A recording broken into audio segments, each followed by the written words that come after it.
My wife Diane and I have 4 children, and now 9 grandchildren. But as any of you here who are parents know, when you're starting off as a parent, you learn very important things through your mistakes. About 40 years ago, our oldest son, Tom, who's visited us here before, was turning 1. It was our first baby, our first birthday party. We were away from our families because I was in the Navy, and so we wanted lots of good pictures. Wanted them to be so special. So Diane made this beautiful little cake, had the little 1 on it, you know, the whole thing. And there we were. We sat it in front of him. He's all happy. I'm taking pictures. And what happened? He dove into that cake. Whoa! I mean, the hands and the face, and it was great. We could not have wanted better. Shocked us, a little surprised, but boy, was it fun. He just dove into that cake. He became one with it. And we took so many pictures, and the grandparents were all thrilled. Became a family tradition. Every first birthday after that, we made little cakes and tried to encourage the kids to dive in. Now, what's that got to do with what we just heard? Let me see if I can put it together. The Gospel of John that we've been reading from was the last of the Gospels written. And remember, the folks who wrote the Gospels were not there with a pad taking notes as things happened. All of the Gospels were written after the fact. People had time to think about what Jesus had done and to try to understand it better. The Gospel of John was written probably about 70 to 100 years after Jesus.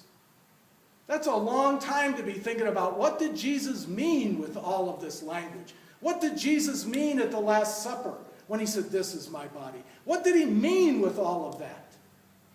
And what they came to realize, and what we hear tonight with Jesus' repeated insistence, this is real food, this is real drink, this is my body, this is my blood. He keeps insisting on it, even though the Jews that are listening to him say, "We don't get this. We don't understand it. It sounds grotesque." And Jesus doesn't back off. He doesn't say, "Oh, this is I'm just speaking dramatically." He keeps coming back and saying, "I expect you to gnaw this food, and I am the bread come down from heaven." How did those early Christians, as they put this gospel together, did they come to understand Christ? There's the answer. What the Jews at the time of this story didn't have the benefit of yet was Christ crucified. They didn't realize yet what Christ was going to do, that he was going to give his whole self for them. Everything he was giving for the people. He would empty himself totally, body, blood, and soul, and spirit, and divinity, and humanity. All he was pouring out into himself and into the food for the people. So at the Last Supper, when he takes that bread and said, "This is really me. Do this in memory of what I have done for you." That's what he was pouring into them. And that's what those early Christians began to realize, the totality of the gift of Christ. Not some empty sign, but the totality of who Jesus is. Here's the challenge for us, I think. The challenge for us, as we've been reflecting on this Gospel of John over the last few weeks, is now when we come to the altar of the Lord and we receive the Eucharist, we celebrate the Eucharist, how completely do we pour ourselves into that gift? How completely do we immerse ourselves into it? You know, the ancient Christians had a wonderful saying We become who we eat.